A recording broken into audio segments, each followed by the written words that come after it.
So, we have also invited yung ating pong mga shooting associations and gun owners associations. So, sa Metro Arms Corporation, kasama po natin si Attorney Hector Rodriguez and Attorney Modesto Lacambra. Sir, you are recognized, please. Ano susunod dito? Thank you, Mr. Chairman, and thank you to the members of this committee.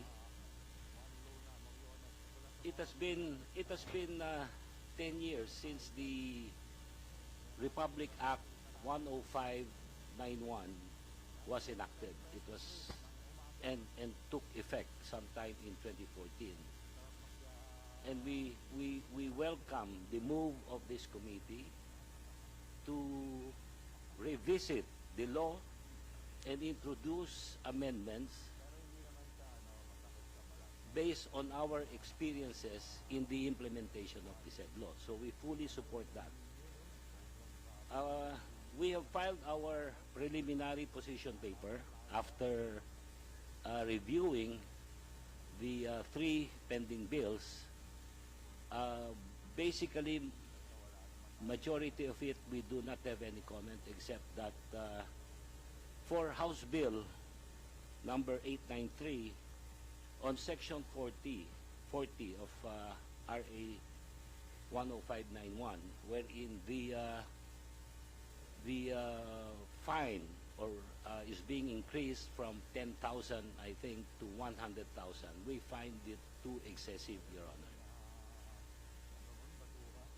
On Section 43 on the final amnesty, we just have a question on the term mentioned there, the term unregistered firearm in the first paragraph of the said section. Does it include fully automatic rifles classified under RA 10591 as light weapons? Will the bill, if enacted into law, allow accept those fully automatic firearms or rifles classified as light weapons? As far as House Bill number 9718, filed by the Honorable Eduardo Brother Eddie Villanueva, we just have one comment, Your Honor. It pertains to the surrender of the ammunition possessed by a licensed citizen in excess of what will be finally approved as the quantity allowed to be bought or possessed by a licensed citizen. And that bill requires the excess thereof to be surrendered to the Philippine National Police. Our comment is just, it is confiscatory in nature, it is unconstitutional, it constitutes an unlawful taking of one's property without due process of law, and of course, just compensation.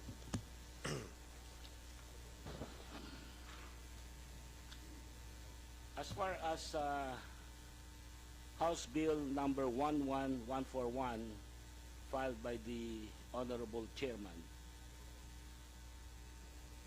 just a few comments, or some of which are questions and clarification.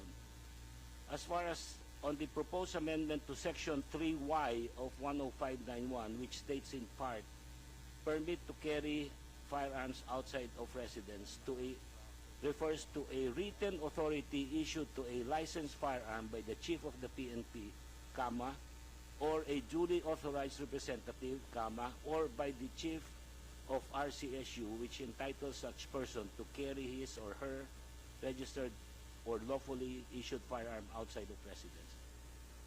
For question or clarification, under the above quoted provision, will the Chief of the RCSU still need to be authorized in writing by the PNP chief before she can issue a PTC FOR to a licensed citizen. Second question or clarification, does the phrase registered or lawfully issued firearm underscored in the above quoted provision include registered or lawfully issued rifles and shotguns to licensed citizens classified under RA 10591 as small arms? On Section 5 of the Amendatory Bill amending certain provisions of Section 13 of RA 10591, the proposed amendment as written in the last paragraph of page 7 of the Amendatory Bill states, upon approval of the license to manufacture or otherwise deal in firearms by the Chief of the PNP or a duly authorized representative as the case may be, the same shall be transmitted to the FEO of the PNP, which shall issue the license in accordance with the approved terms and conditions upon execution and delivery by the applicant of the required bond. Again, question and clarification. The amendatory bill did not state the basis in setting or computing the amount of bond to be Attorney posted. Rodriguez, your questions and clarification will be discussed on the Okay. Yes. appropriate time, like on the technical working group that will be Yes. created. For the meantime, we wanted to find out your position on this matter. Yes, Your Honor. Only your position. And then we will be discussing the merit of your Thank you. clarification on the proper time. Thank you, Your Honor. Go ahead. Those are stated in our position, but just one last, on Section 9 of the Amendatory Bill amending Section 21, wherein firearms and its parts solely for import and export are being exempted from the procurement of the certificate of authority to transport from the Comelec.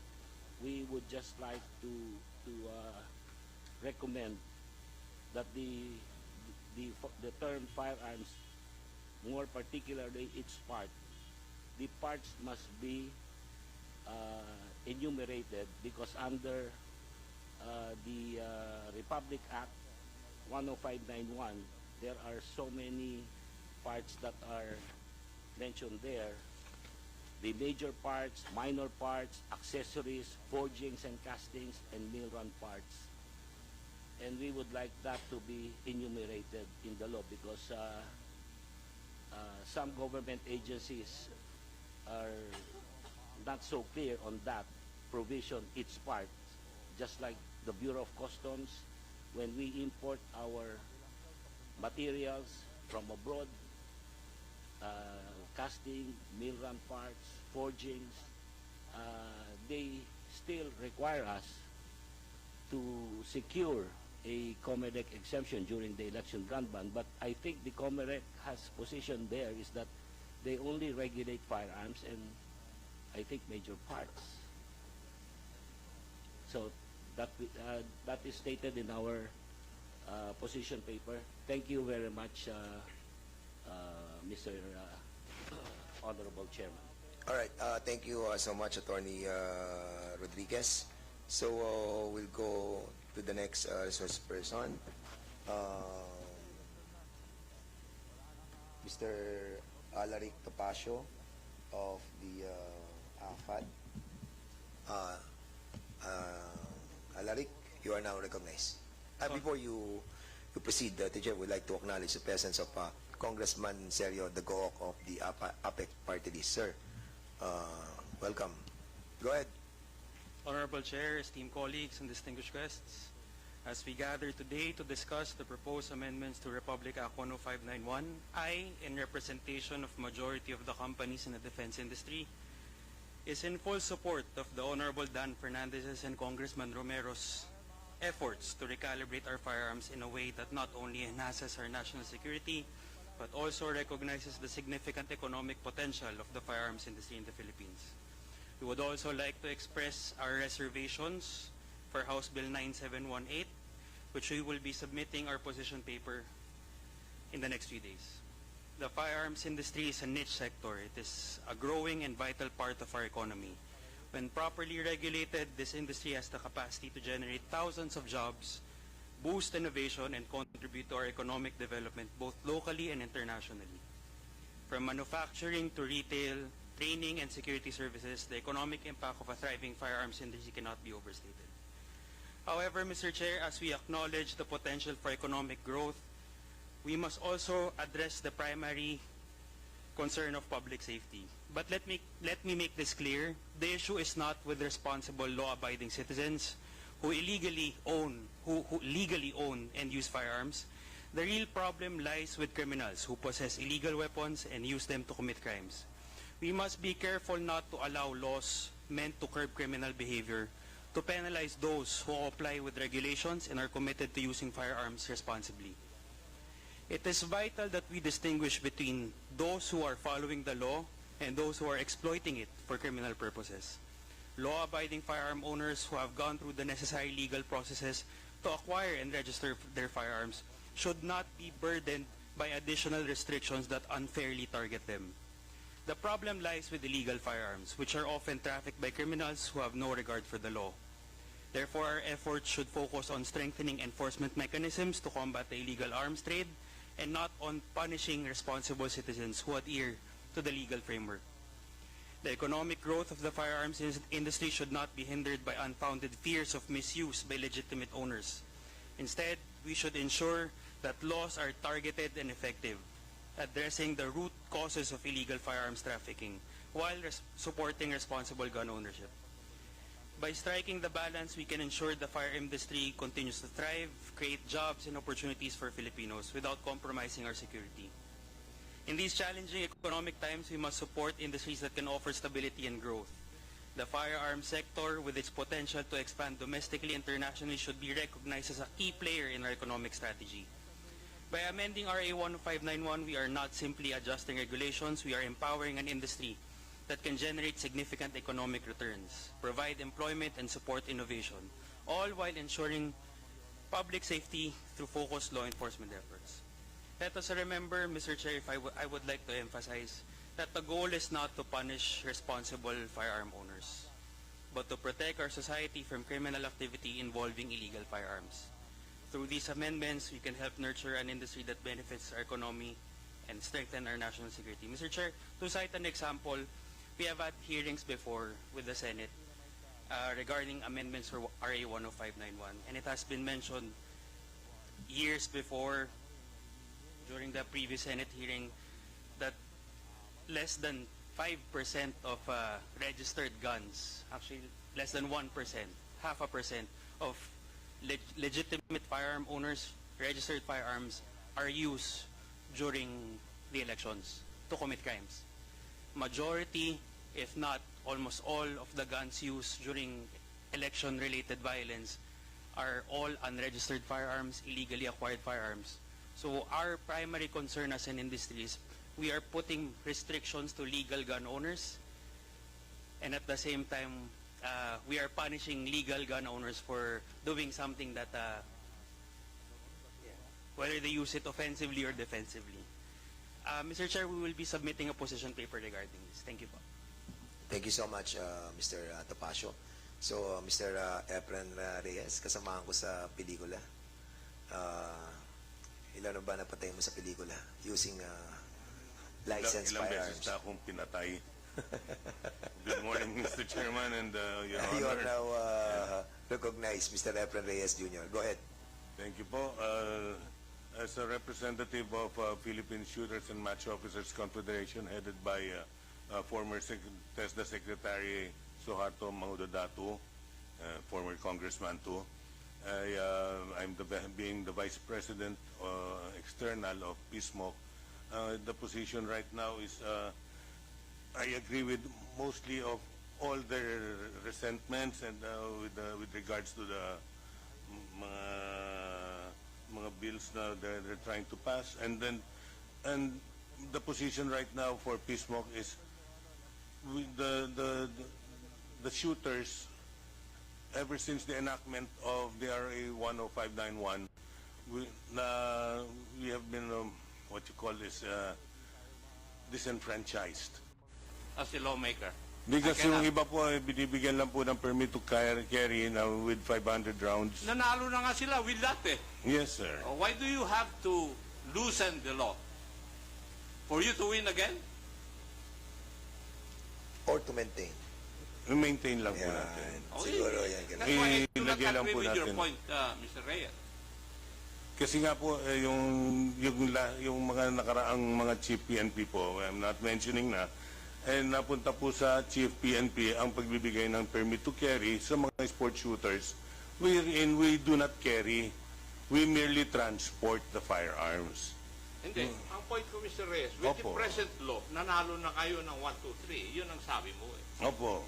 Tapos ngayon, luluwagan para magkaroon kayo ng 5,000 na ammunition for one. Kasi limited to 500 according to the law. The 500 is for the transport of the firearm, of the ammunition to the range. Yes. Yung 5,000, That is not enough. the 500, usually po, 500 is, kung minsan, kinukulang pa ang shooter sa firing range for a competition. Yung PNP, do you agree with that? That 500 is not enough for practice? For one practice session?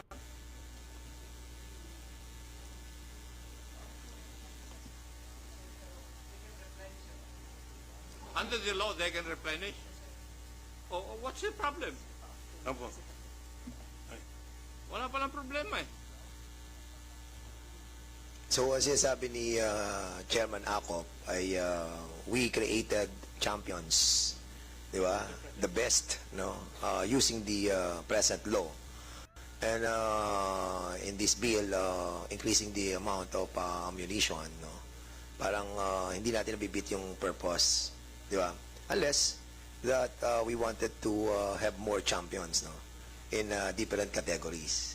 So probably that's the best answer. Yes, Mr. Chairman, we will just submit our position paper later. Alright. Kasi yun lang yung narrative po ni Chairman Acop that since we have already approved yung law and we created champions at mga magagaling sa buong mundo, palagay ko ay marami pa na maghahangad kung mas marami yung nagagamit nating mga ammunition during practices ng mga associations. Anyway, siguro, Chairman, we will be discussing that thoroughly on the technical working group. Talagang medyo masalimuot tong isyong to. So, we will be proceeding to the next,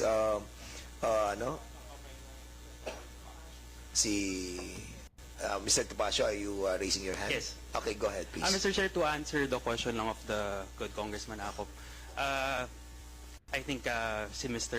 Reyes, hindi niya masyado explain. A lot of these shooters during the gun ban and most of the time when they practice, a lot of them are in the US because in the US they don't restrict ammunition. If you talk to any shooter here in the Philippines, especially those who compete abroad, I mean, my brother is part of the national team for shotgun, and he can only bring a certain amount of rounds during practice rounds. The minimum amount of ammunition, if you want to train competitively, if you want to go to the World Cup, if you want to join the Olympics or the SEA Games, is at least 1,000 to 1,500 rounds a day. And we are only being allowed, I believe, if you're a sport shooter, 500. And during that time, Mr. Chair, even if you replenish, it takes probably a week at most to get a permit to transport. Whereas if you're a competitive shooter and you're representing the Philippines, you would need to practice almost every day if possible.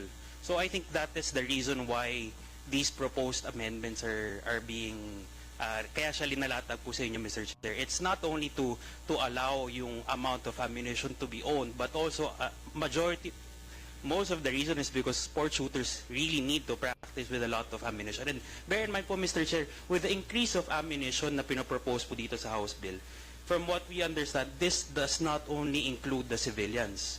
Because as gun stores po, whenever we sell ammunition, even to law enforcement, may it be the PNP, NBI, PDEA, AFP, when they buy ammunition in their personal capacity, we can only sell them 50 rounds.